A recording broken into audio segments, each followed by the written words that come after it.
ವಿಜಯ. ಅದಕ್ಕೆ ಇನ್ನೊಂದು ಹೆಸರು ಸಹ ಇದೆ, ಅದು ಗದಾಯುದ್ಧ ಅಂತ. ಆ ಕಾವ್ಯದಿಂದ ಆಯ್ಕೆ ಮಾಡಿಕೊಂಡಿರ್ತಕ್ಕಂಥ ಕಾವ್ಯ ಭಾಗ ಇದಾಗಿದೆ. ಕವಿ ರನ್ನನ ಬಗ್ಗೆ ಪರಿಚಯ ಮಾಡ್ಕೋಬೇಕು ಮೊದಲು ನಾವು. ರನ್ನ ರತ್ನತ್ರಯರಲ್ಲಿ ಒಬ್ಬ ಕವಿ. ಅವನ ಕಾಲ 10ನೇ ಶತಮಾನ.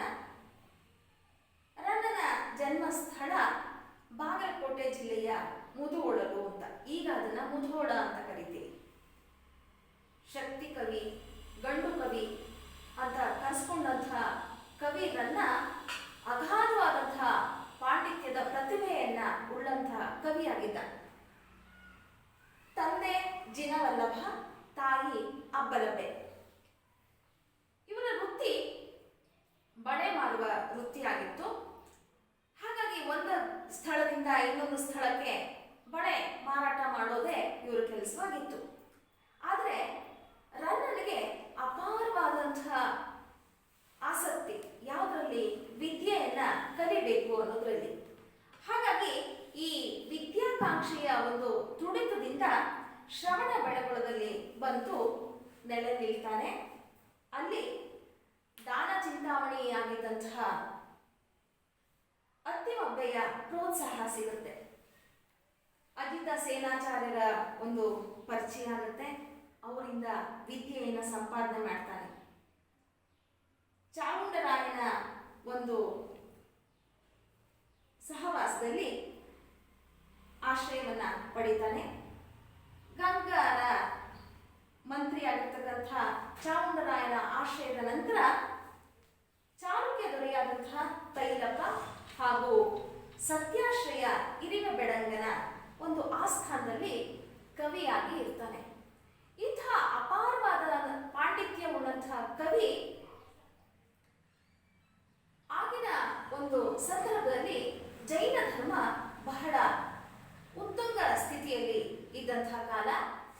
ಹಾಗಾಗಿ ಅದೇ ಸಮಕಾಲೀನ ಸ್ವಲ್ಪ ಹಿಂದೆ ಇದ್ದಂತಹ ಕವಿ ಪಂಪ ಜೈನ ಧರ್ಮಕ್ಕೆ ಸಂಬಂಧಪಟ್ಟ ಹಾಗೆ ಒಂದು ಕಾವ್ಯ, ಲೌಕಿಕ ಒಂದು ಕಾವ್ಯವನ್ನ ಬರೀತಾನೆ. ಲೌಕಿಕ ಕಾವ್ಯವನ್ನ ಬರೀತಾನೆ. ಹಾಗೆ ಧರ್ಮಕ್ಕೆ ಸಂಬಂಧಪಟ್ಟಂತಹ ಕಾವ್ಯವನ್ನ ಬರೆದ ಪಂಪ ಹಾಗೂ ವಿಕ್ರಮಾರ್ಜುನ ವಿಜಯ ಅಂತಕ್ಕಂಥ ಕಾವ್ಯವನ್ನ ಬರೀತಾನೆ. ಧಾರ್ಮಿಕ ಕಾವ್ಯ ಆದಿಪುರಾಣ, ಲೌಕಿಕ ಕಾವ್ಯ ವಿಕ್ರಮಾರ್ಜುನ ವಿಜಯ. ತನ್ನ ರಾಜನಾದಂತಹ ಅರಿಕೇಸರಿಯನ್ನ ಸಮೀಕರಿಸಿ ಅರ್ಜುನನನ್ನ ನಾಯಕನನ್ನಾಗಿ ಮಾಡಿಕೊಂಡು ಬಂದಂತಹ ಕಾವ್ಯ ವಿಕ್ರಮಾರ್ಜುನ ವಿಜಯ. ಹಾಗಾಗಿ ಅದೇ ದಾರಿಯನ್ನ ಅನುಕರಣೆಯನ್ನ ಮಾಡಿದಂತಹ ರನ್ನ ತಾನೂ ಸಹ 2 ಕಾವ್ಯವನ್ನ ಬರೀತಾನೆ. ಮೊದಲನೇದಾಗಿ ಅಜಿತ ತೀರ್ಥಂಕರ ಪುರಾಣ ಅಂತಕ್ಕಂಥ ಧಾರ್ಮಿಕ ಕಾವ್ಯವನ್ನ ಬರೀತಾನೆ. ಸಾಹಸ ಭೀಮ ವಿಜಯ, ಗದಾಯುದ್ಧ ಅಂತಲೂ ಕರಿತೀವಿ ಅದನ್ನ ಲೌಕಿಕ ಕಾವ್ಯವಾಗಿ ಬರೀತಾನೆ. ಇಲ್ಲಿ ನಮಗೆ ದುರ್ಯೋಧನ ವಿಲಾಪ ಅಂದ ತಕ್ಷಣ ನಮಗೆ ದುರ್ಯೋಧನ ಯಾವ ಪುರಾಣದ ಯಾವ ಕಾವ್ಯದ ನಾಯಕ ಅಂದ ತಕ್ಷಣ ನಮಗೆ ಗೊತ್ತಾಗತ್ತೆ ಅದು ಮಹಾಭಾರತಕ್ಕೆ ಸಂಬಂಧಪಟ್ಟಂಥದ್ದು ಅಂತ. ಹಾಗಾಗಿ ಇಲ್ಲಿ ರನ್ನನ ಒಂದು ಶಕ್ತಿ ಏನು ಅಂತಂದ್ರೆ, ರನ್ನನಿಗೆ ಭೀಮ ಬಲು ಇಷ್ಟ. ಕಾರಣ ಏನು ಅಂತಂದ್ರೆ, ಆ ಶಕ್ತಿ ಕವಿ, ಗಂಡು ಕವಿ ಅನ್ಸ್ಕೊಂಡು ಅವನಿಗೆ ಭೀಮನಂಥ ಪರಾಕ್ರಮಿನೇ ಬಹಳ ಇಷ್ಟ ಆಗ್ತಾನೆ. ಹಾಗಾಗಿ ತನ್ನ ಕಾವ್ಯಕ್ಕೆ ನಾಯಕನನ್ನಾಗಿ ಭೀಮನನ್ನ ಆರಿಸ್ಕೊಳ್ತಾನೆ ಕವಿ ರನ್ನ. ಇಲ್ಲಿ ದುರ್ಯೋಧನ ವಿಲಾಪ ಅಂತ ಈ ಕಾವ್ಯವನ್ನ ತಗೊಂಡಾಗ ಕಾವ್ಯದ ಹಿನ್ನೆಲೆಯ ಕೆಲವು ವಿಚಾರಗಳನ್ನ ನಾವು ಮೊದಲು ತಿಳ್ಕೋಬೇಕಾಗತ್ತೆ. ನಮಗೆ ಇಡೀ ಭಾರತೀಯ ಸಂಸ್ಕೃತಿ ನೆಲೆ ನಿಂತಿರ್ತಕ್ಕಂಥದ್ದು 2 ಕಾವ್ಯಗಳ ಮೇಲೆ. ಒಂದು ರಾಮಾಯಣ, ಇನ್ನೊಂದು ಮಹಾಭಾರತ. ರಾಮಾಯಣ ನಾವು ಹೇಗೆ ಇರಬೇಕು ಅನ್ನೋದನ್ನ ಹೇಳಿಕೊಟ್ರೆ, ಮಹಾಭಾರತ ನಾವು ಹೇಗೆ ಇದೀವಿ ಅನ್ನೋದನ್ನ ತಿಳಿಸ್ಕೊಡುತ್ತೆ. ಹಿಂದೇನು ಮಹಾಭಾರತ ನಡೆದಿತ್ತು, ಈಗಲೂ ಮಹಾಭಾರತ ನಡೀತಾ ಇದೆ. ಆದ್ರೆ ಪಾತ್ರಧಾರಿಗಳು ಮಾತ್ರ ಬೇರೆ ಆಗಿದ್ದೀವಿ. ಆದ್ರೆ ರಾಮಾಯಣ ನಾವು ಹೇಗೆ ಬಾಳಬೇಕು, ಹೇಗೆ ಬದುಕಬೇಕು ಅನ್ನೋ ವಿಚಾರವನ್ನ ತಿಳಿಸ್ಕೊಡುತ್ತೆ.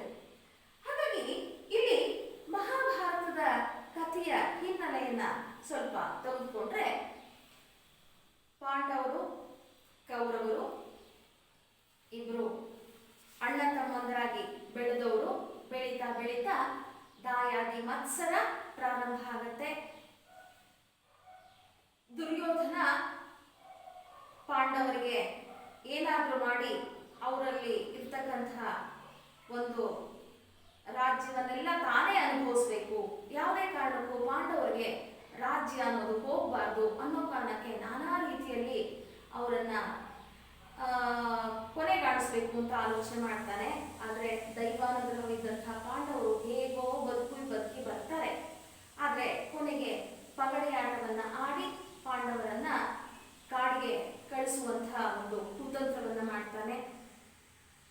ಅದಾದ್ಮೇಲೆ ಹಿರಿಯರೆಲ್ಲರೂ ಸಹ, ಕೃಷ್ಣನೂ ಸಹ ಸಂಧಾನಕ್ಕೆ ಬರ್ತಾನೆ. ಕೇವಲ 5 ಊರುಗಳನ್ನ ಕೊಟ್ಬಿಡು, ಅವ್ರು ಹೇಗೋ ಬಾಳಿ ಬದುಕ್ತಾರೆ ಅಂತಂದ್ರೆ ದುರ್ಯೋಧನ ಹೇಳ್ತಾನೆ, ನಾನು ಬದುಕಿರೋದು ಛಲಕ್ಕೋಸ್ಕರ, ನಾನು ಒಂದು ಸೂಜಿ ಮೊನೆಯಷ್ಟು ಜಾಗವನ್ನ ನಾನು ಪಾಂಡವರಿಗೆ ಕೊಡೋದಿಲ್ಲ ಅಂತ ಹೇಳ್ತಾನೆ. ಈ ಥರದಲ್ಲಿ ಛಲದಿಂದಲೇ ನಾನು ಬದುಕಬೇಕು ಅಂತ ಛಲ ತೊಟ್ಟಂತಹ ದುರ್ಯೋಧನ ಏನಂದ್ರೂ ಸಹ ತಾನು ಸ್ಥಳವನ್ನ ಜಾಗವನ್ನ ಕೊಡೋದಕ್ಕೆ ಒಪ್ಪೋದಿಲ್ಲ. ಕೊನೆಗೆ ಪಾಂಡವರು ಸಹ ಯುದ್ಧವೇ ನಿಶ್ಚಯ ಅಂತ ಯೋಚನೆ ಮಾಡಿಬಿಡ್ತಾರೆ. ಈ ಒಂದು ಸಂದರ್ಭದಲ್ಲಿ ಆ ಪಗಡೆಯಾಟ ಆಡಿ ಅಂಥ ದ್ರೌಪದಿಗೆ ಸಭೆಯಲ್ಲಿ ಅಪಮಾನ ಮಾಡಿ ಎಲ್ಲವನ್ನ ಮಾಡಿದರ ಫಲವಾಗಿ ಕೊನೆಗೆ ಪಾಂಡವರು ಸಹ ಯುದ್ಧವೇ ಕೊನೆ ಅಂತ ಹೇಳಿ ನಿರ್ಧಾರ ಮಾಡಿದಾಗ ಹಿರಿಯರೆಲ್ಲರೂ ಭೀಷ್ಮ, ದ್ರೋಣ, ಕೃಪಾಚಾರ್ಯರು ಎಲ್ಲರೂ ಸಹ ಬುದ್ಧಿವಾದ ಹೇಳಿದ್ರು ಸಹ ಅಹಂಕಾರದಲ್ಲಿ ಮೆರಿತಾ ಇದ್ದಂತಹ ದುರ್ಯೋಧನನಿಗೆ ಯಾರ ಮಾತೂ ಸಹ ಹಿಡಿಸೋದಿಲ್ಲ. ಕೊನೆಗೆ ಅವನು ಸಹ ಯುದ್ಧವನ್ನೇ ನಿರ್ಧಾರ ಮಾಡ್ತಾನೆ. ಈ ಯುದ್ಧವನ್ನೇ ನಿರ್ಧಾರ ಮಾಡಿದಾಗ ಅದು ನಡೆದಂತಹ ಜಾಗ ಕುರುಕ್ಷೇತ್ರ. ಮಕ್ಕಳಿಗೆ ಜ್ಞಾಪಕ ಇಟ್ಕೊಳ್ಳಿ, ಅದು ಕುರುಕ್ಷೇತ್ರ. ಅಲ್ಲಿ ಯುದ್ಧ ಎಷ್ಟು ದಿನ ನಡೆಯಿತು ಅಂದ್ರೆ 18 ದಿನ ಯುದ್ಧ ನಡೆಯುತ್ತೆ. ಆ 18 ದಿನದ ಯುದ್ಧದಲ್ಲಿ ಒಬ್ರು ಇಬ್ರು ಅಲ್ಲ, ಎಷ್ಟೋ ಲಕ್ಷಾಂತರ ಜನ ಆ ಯುದ್ಧದಲ್ಲಿ ಪಾಲ್ಗೊಳ್ತಾರೆ. ಒಬ್ಬ ರಾಜನ ಒಂದು ಆಧಿಪತ್ಯವನ್ನ ಸ್ಥಾಪನೆ ಮಾಡೋಕ್ಕೋಸ್ಕರ ಯುದ್ಧದಲ್ಲಿ ಸಾಕಷ್ಟು ಜನ ಪ್ರಾಣವನ್ನ ಬಿಡ್ತಾರೆ. ಹೀಗೆ ಆ 18 ದಿನದ ಯುದ್ಧದಲ್ಲಿ ಪ್ರಾರಂಭದಲ್ಲಿ ಇಡೀ ಸೈನ್ಯಾಧಿಪತ್ಯದ ಒಂದು ನಾಯಕತ್ವವನ್ನ ವಹಿಸಿಕೊಂಡಂಥವರು ಭೀಷ್ಮಾಚಾರ್ಯರು. 10 ದಿನಗಳ ಕಾಲ ಸತತವಾಗಿ ಯುದ್ಧವನ್ನ ಮಾಡಿ ಕೊನೆಗೆ ಶರಶಯ್ಯೆಯಲ್ಲಿ ಭೀಷ್ಮಾಚಾರ್ಯರು ಮಲಗ್ತಾರೆ. ಅದಾದ್ಮೇಲೆ ಗುರುವಾಗಿರ್ತಕ್ಕಂತಹ ದ್ರೋಣಾಚಾರ್ಯರು 5 ದಿನ ಸತತವಾಗಿ ಯುದ್ಧವನ್ನ ಮಾಡಿ ಶಸ್ತ್ರತ್ಯಾಗವನ್ನ ಮಾಡ್ತಾರೆ. ಅದಾದ ಮೇಲೆ ಸೈನ್ಯಾಧಿಪತ್ಯದ ನಾಯಕತ್ವವನ್ನ ದುರ್ಯೋಧನನ ಆಪ್ತ ಮಿತ್ರನಾಗಿದ್ದಂತಹ ಕರ್ಣ ವಹಿಸಿಕೊಂಡು 2 ದಿನ ಯುದ್ಧವನ್ನ ಮಾಡ್ತಾನೆ. ತದನಂತರ ಅರ್ಧ ದಿನದ ಯುದ್ಧವನ್ನ ಶಲ್ಯ ಮಾಡ್ತಾನೆ. ಕೊನೆಯ ಅರ್ಧ ದಿನದ ಯುದ್ಧವನ್ನ ದುರ್ಯೋಧನ ಮಾಡ್ತಾನೆ. ಇಲ್ಲಿ ಈ ಕವಿ ರನ್ನ ಒಂದು ಚಮತ್ಕಾರವನ್ನು ಮಾಡ್ತಾನೆ. ಮಹಾಭಾರತದ ಕಥೆಯೇ ಆದರೂ ಅದನ್ನ ಹೇಳುವಂಥ ರೀತಿ ಇದೆಯಲ್ಲ, ಅದು ಬಹಳ ವಿಭಿನ್ನವಾಗಿದೆ. ಒಂದು ರೀತಿಯಲ್ಲಿ ನಾಟಕೀಯ ಶೈಲಿಯಲ್ಲಿ ಕಥೆಯನ್ನ ಹೇಳ್ತಾ ಹೋಗ್ತಾನೆ. ಕವಿ ರನ್ನ ನಾಟಕೀಯ ಶೈಲಿಯಲ್ಲಿ ಕಥೆಯನ್ನ ಹೇಳ್ತಾ ಒಂದು ವಿಭಿನ್ನ ಕ್ರಮವನ್ನ ತನ್ನ ಕಾವ್ಯದಲ್ಲಿ ತರ್ತಾನೆ.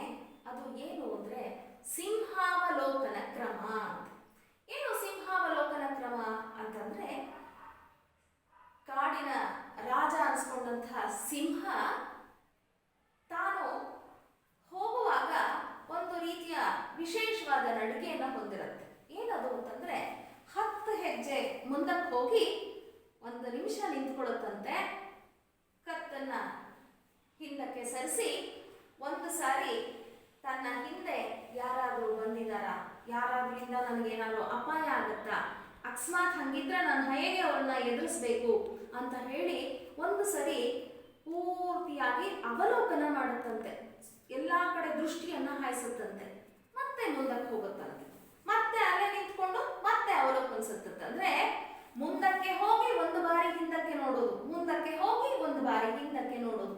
ಇದನ್ನ ನಾವು ಸಿಂಹಾವಲೋಕನ ಕ್ರಮ. ಸಿಂಹ ಅಲ್ಲಿ ನಿಂತ್ಕೊಂಡು ಒಂದು ಸರಿ ಎಲ್ಲವನ್ನ ಗಮನಿಸೋದನ್ನು ನಾವು ಸಿಂಹಾವಲೋಕನ ಕ್ರಮ ಅಂತ ಹೇಳಿ ಕರಿತೀವಿ. ಈ ಕ್ರಮವನ್ನ ರನ್ನ ತನ್ನ ಕಾವ್ಯದಲ್ಲಿ ಬಳಸ್ಕೊಳ್ತಾನೆ, ನಾಟಕೀಯ ಶೈಲಿಯಲ್ಲಿ ಬರೀತಾನೆ. ಬಹುಶಃ ರನ್ನನ ಕಾವ್ಯವನ್ನ ಓದ್ತಾ ಇದ್ರೆ ನಮ್ಮ ಕಣ್ಣೆದುರುಗಡೆನೆ ನಡೀತಾ ಇದೆಯೇನೋ ಅನ್ನೋ ರೀತಿಯಲ್ಲಿ ಕಾವ್ಯವನ್ನ ಬರೀತಾ ಹೋಗ್ತಾನೆ. ಅದರಲ್ಲಿ ಬಳಸಿದಂತಹ ಶಬ್ದಗಳು ಮಾತ್ರ ಅಷ್ಟು ಶಕ್ತಿಯುತವಾದ, ಮೊದಲೇ ಶಕ್ತಿ ಕವಿ, ಶಬ್ದಗಳು ಸಹ ಅಷ್ಟೇ ಶಕ್ತಿಯುತವಾಗಿ ಇರುತ್ತೆ ರನ್ನನ ಕಾವ್ಯದಲ್ಲಿ.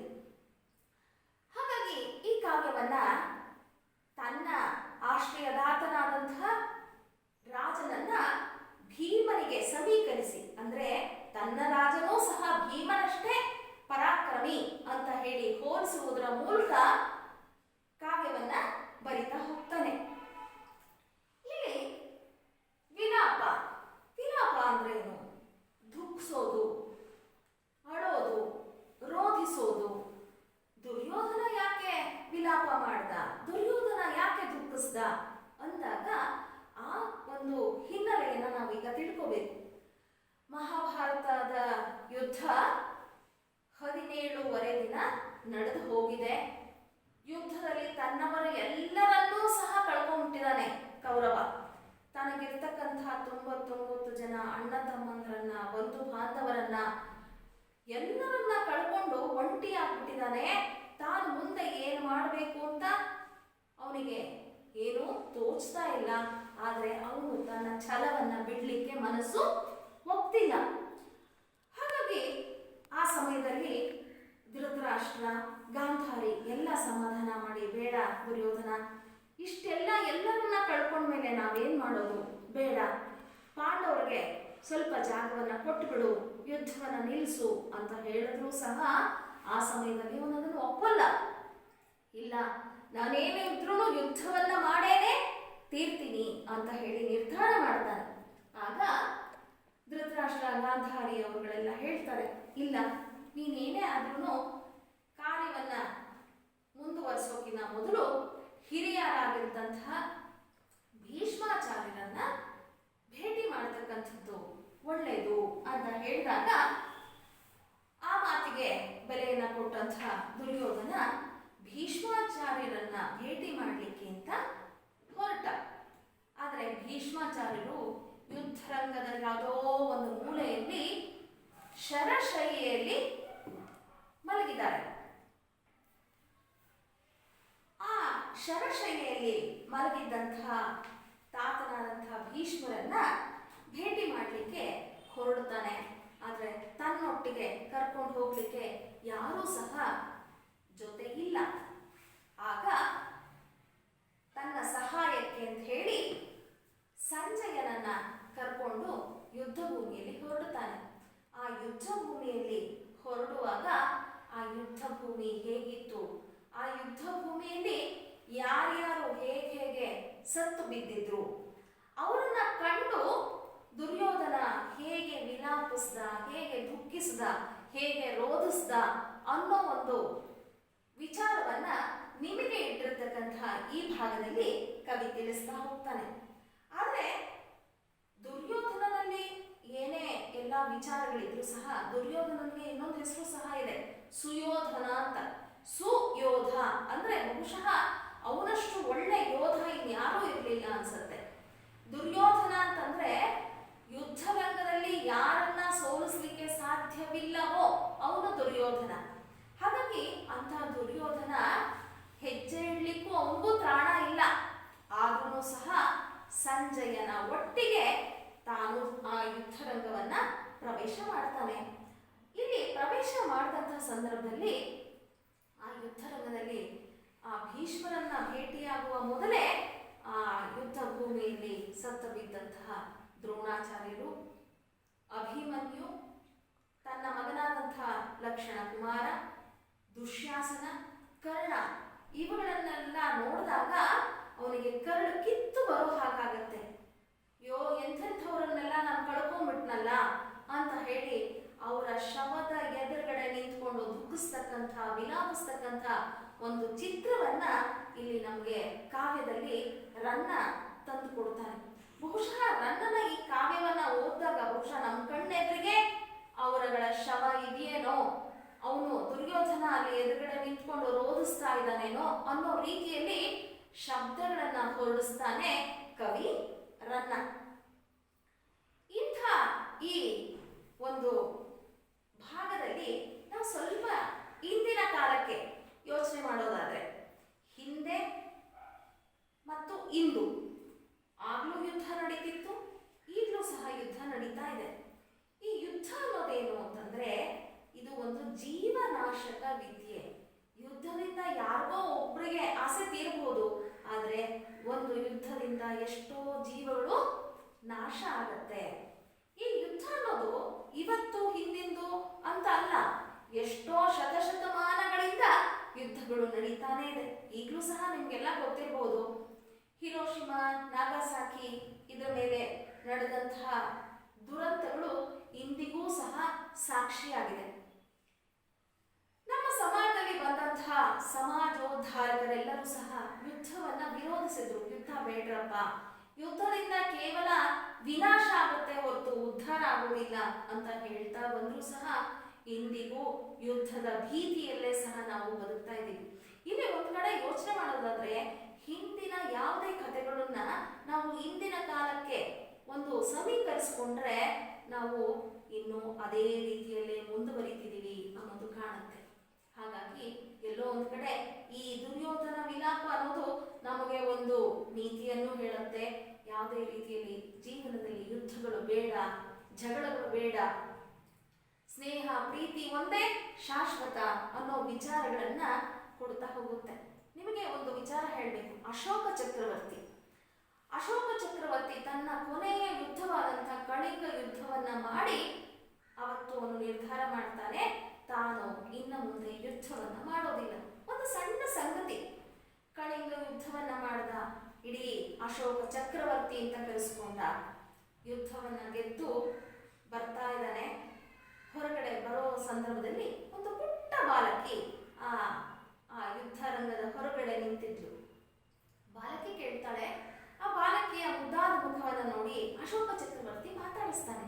ಏನಮ್ಮ ಮಗು, ಯಾರು ನೀನು ಅಂತ. ಆ ಮಗು ಕೇಳುತ್ತೆ, ನೀನ್ ರಾಜನಾ ಅಂತ.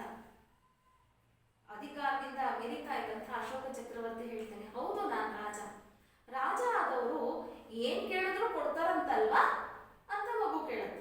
ಹೌದು ಕೊಡ್ತಾರೆ, ನಿಂಗೆ ಏನ್ ಬೇಕು ಹೇಳು.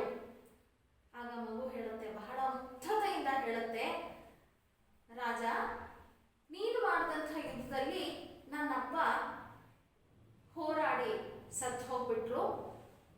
ನಮ್ಮಪ್ಪ ಸತ್ತು ಹೋದ ತಕ್ಷಣ ಅದೇ ಯೋಚನೆಯಲ್ಲಿ ಅಮ್ಮನೂ ಸಹ ಪ್ರಾಣ ಬಿಟ್ಬಿಟ್ಲು. ನನಗೆ ಅಪ್ಪನೂ ಇಲ್ಲ, ಅಮ್ಮನೂ ಇಲ್ಲ. ರಾಜನಾದವನು ಏನನ್ ಬೇಕಾದ್ರೂ ತಂದು ಕೊಡ್ತಾನಂತೆ, ದಯವಿಟ್ಟು ನನಗೆ ಅಪ್ಪ ಅಮ್ಮನ್ನ ತಂದು ಕೊಡ್ತೀಯಾ ಅಂತ ಒಂದು ಮಾತು ಹೇಳಿದಾಗ ಬಹುಶಃ ಒಂದು ಕ್ಷಣದಲ್ಲಿ ಅಶೋಕ ಬೆವ್ತು ಬಿಟ್ಟ. ಅವತ್ತೇ ನಿರ್ಧಾರ ಮಾಡ್ತಾರೆ, ಈ ಯುದ್ಧನೇ ನನ್ನ ಜೀವನದ ಕೊನೆಯ ಯುದ್ಧ ಅಂತ ಹೇಳಿ ಆ ಯುದ್ಧವನ್ನ ನಿಲ್ಲಿಸ್ಬಿಡ್ತಾನೆ. ಬೌದ್ಧ ಧರ್ಮವನ್ನ ಸ್ವೀಕಾರ ಮಾಡ್ತಾನೆ. ಹಾಗಾಗಿ ಎಲ್ಲೋ ಒಂದ್ ಕಡೆ ಈ ಯುದ್ಧಗಳು ಬೇಡ ಅನ್ನೋ ಒಂದು ನೀತಿಯನ್ನ ಹೇಳ್ತಾ ಇವತ್ತಿನ ಈ ಪದ್ಯದ ಕಥೆಯ ಹಿನ್ನೆಲೆಯನ್ನು ಸಹ ವಿದ್ಯಾರ್ಥಿಗಳೇ ನೀವು ಕೇಳಿದ್ರಿ. ಬಹುಶಃ ನಿಮಗೆಲ್ಲವೂ ಅರ್ಥ ಆಗಿದೆ ಅಂತ ಅನಿಸುತ್ತೆ. ಈಗ ಯುದ್ಧ ರಂಗವನ್ನ ಪ್ರವೇಶ ಮಾಡ್ತಾ ಇದ್ದಾನೆ ಯಾರು? ದುರ್ಯೋಧನ. ಬಹುಶಃ ಎಲ್ಲರೂ ನಿಮ್ಮ ಬಳಿ ಪುಸ್ತಕವನ್ನ ಇಟ್ಕೊಂಡಿದ್ದೀರಿ ಅನ್ಸುತ್ತೆ. ಪೆನ್ಸಿಲನ್ನ ಇಟ್ಕೊಂಡು ನಾನು ಓದುವಾಗ ಅದನ್ನ ಸ್ವಲ್ಪ ಪದ ವಿಂಗಡಣೆ ಮಾಡಿದಾಗ ಗುರುತುಗಳನ್ನ ಮಾಡ್ಕೊಳ್ಳಿ. ಉಡಿದಿರ್ತ ಕೈದು ನೆತ್ತರ ಕಡಲೊಳ್ ಅಡಿಗಡಿಗೆ ತಳಮನ್ನುರ್ಚುತ್ತಿರೆ, ಕಾಲಿಡಲ್ ಎಡೆ ಒಡೆಯದೆ ಕುರುಪತಿ ದಡಿಗ ಬೆಣಂಗಳನೆ ಮೆಟ್ಟಿ ಮೆಲ್ಲನೆ ನಡೆದಂ. ನೋಡಿ, ಕವಿ ಹೇಳ್ತಾನೆ, ದುರ್ಯೋಧನ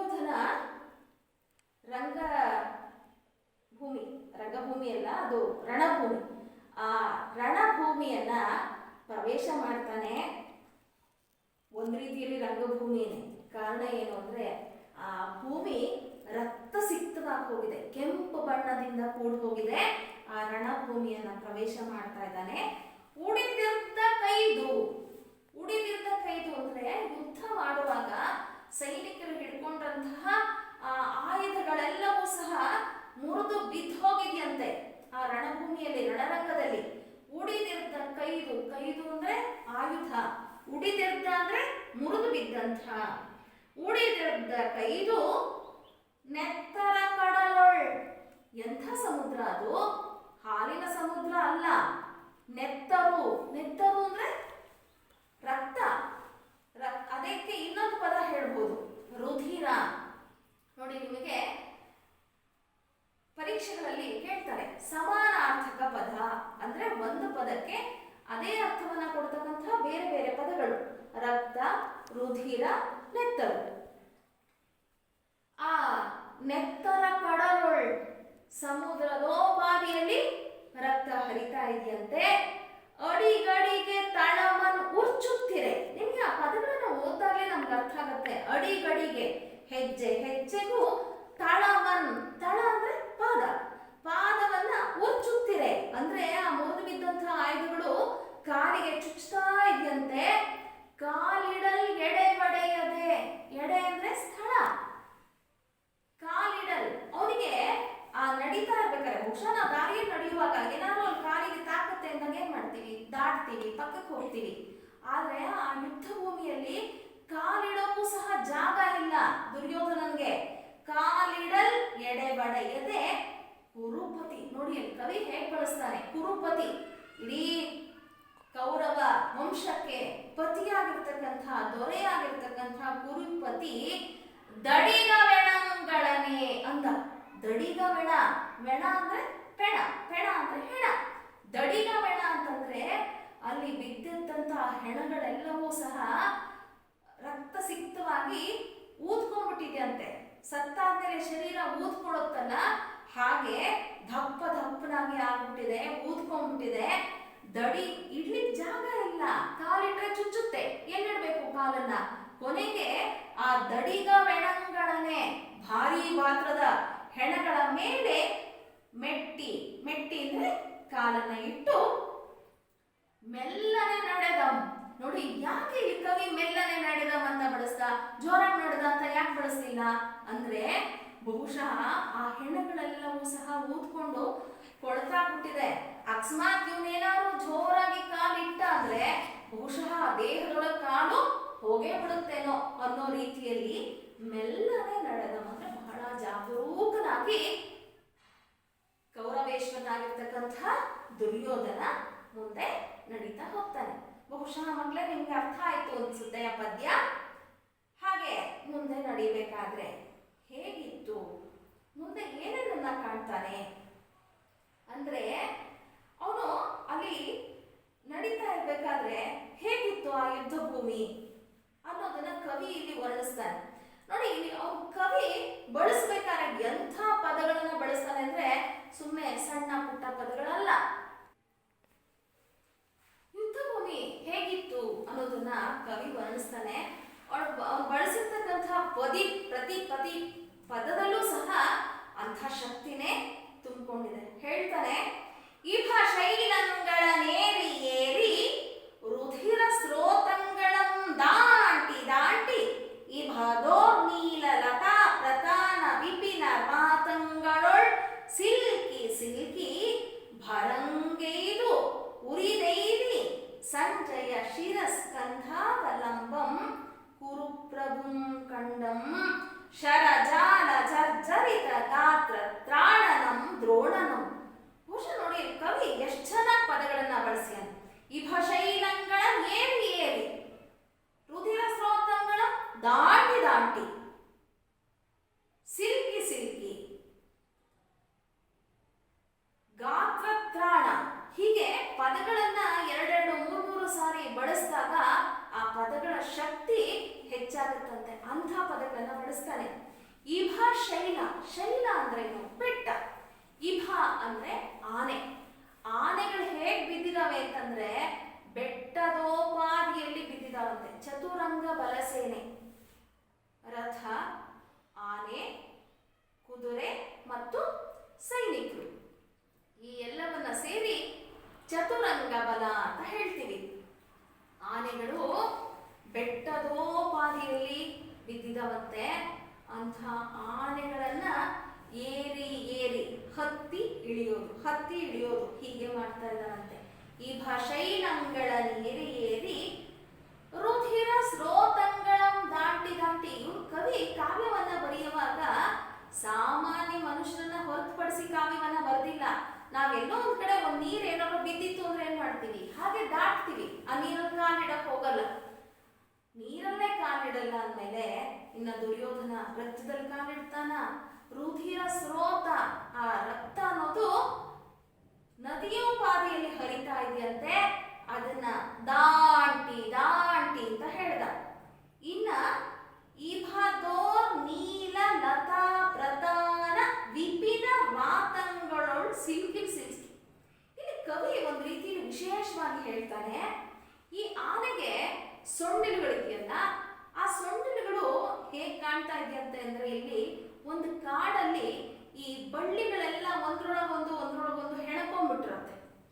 ಆ ಬಳ್ಳಿಗಳನ್ನ ಬಿಡಿಸೋದೇ ಕಷ್ಟ ಆಗತ್ತೆ. ಆ ರೀತಿಯಲ್ಲಿ ಇಭದೋ ನೀಲ ಲತಾ ಪ್ರತಾನ ಅಂತಂದು, ಈ ಇಭದ ಆನೆ, ನೀಲ ಅಂದ್ರೆ ಇಲ್ಲಿ ಕಪ್ಪು ಅಥವಾ ನೀಲಿ ಅಂತ ಅರ್ಥ ಆಗತ್ತೆ. ಅಂದ್ರೆ ಆನೆಗಳ ಬಣ್ಣದ ಒಂದು ವಿಚಾರವಾಗಿ ಹೇಳ್ತಾ, ಪ್ರತಾನ ಅಂದ್ರೆ ಒಂದು ರೀತಿಯಲ್ಲಿ ಅಲ್ಲಿ ಹೆಣಕೊಂಡ್ಬಿಟ್ಟಿದೆ.